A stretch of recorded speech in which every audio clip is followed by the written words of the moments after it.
Првите 100 дена од неговата влада биле задоволувачки за премиерот. Вели дека во овие нешто повеќе од 3 месеци министрите ги исполниле задачите без да навлезе во детали за тоа што тие сработеле. Христијан Мицкоски за овие 100 дена кажа дека не биле лесни, дека биле полни со предизвици и дека според него владата покажала одлучност со нив да се справи. Меѓу нив се и евроинтеграциите блокирани поради неспроведените уставни измени, поради што и дојде одвојувањето на Албанија од земјава. Можам да кажам и да ја уверам македонската јавност за две работи. Првата, да веруваат дека ова влада нема да направи ништо спротивно на интересите на граѓаните. Нема да направи ништо спротивно на националните интереси и стратешки правци на граѓаните. Нема никогаш да направи ниту една отстапка која што ќе значи дополнително понижување и срам за македонските граѓани. Никогаш како влада нема да отстапиме од реализирање на нашата втора стратешка цел, а тоа е полноправно членство во Европската унија. А ако мислите дека треба да ги полираме чевлите на некои од политичарите и земјите членки на Европската унија и дека тоа е начинот и правиот пат, простете, јас не сум добар соговорник. Со мене може да се разговара само врз основа на аргументи. Дел од денешниот отчет премиерот потроши на ситуацијата со владењето на правото и борбата против корупцијата, еден од сегментите за кои претходното мнозинство доби критики од граѓаните на што се должеше лошиот изборен резултат. Мицкоски најави дека вистински реформи во судството и во обвинителството допрва ќе следат, но и дека ќе одговараат оние што се огрешиле. Борбата против корупцијата е една од, можеби, најголемите забелешки која што ја слушаме изминативе денови,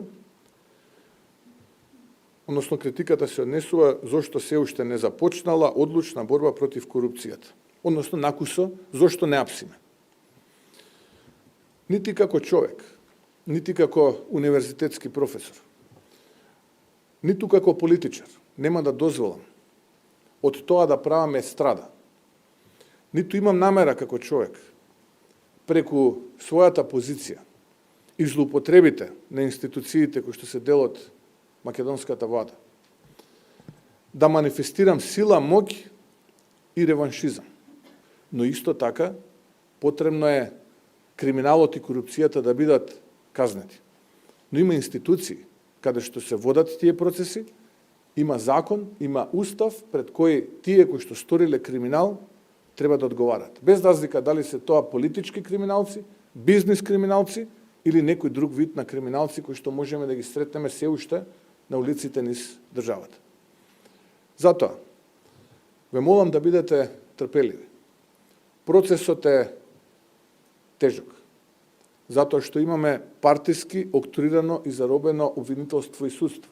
И тоа не мислам за сите обвинители суди. Зборувам за една мала група на обвинители и суди кои што се партиски послушници и кои што го контаминира нашиот правосуден систем.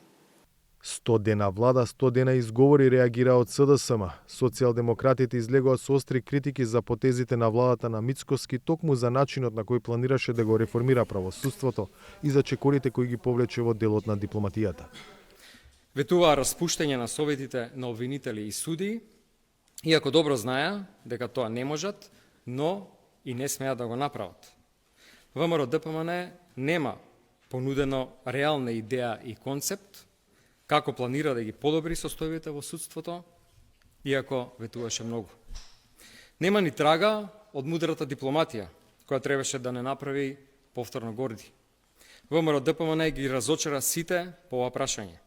И оние кои се надеваа дека Преспанскиот договор не е готова работа, но и оние кои се надеваа дека ВМРО-ДПМН има план да ги продолжи евроинтеграциите на подобар начин од СДСМ.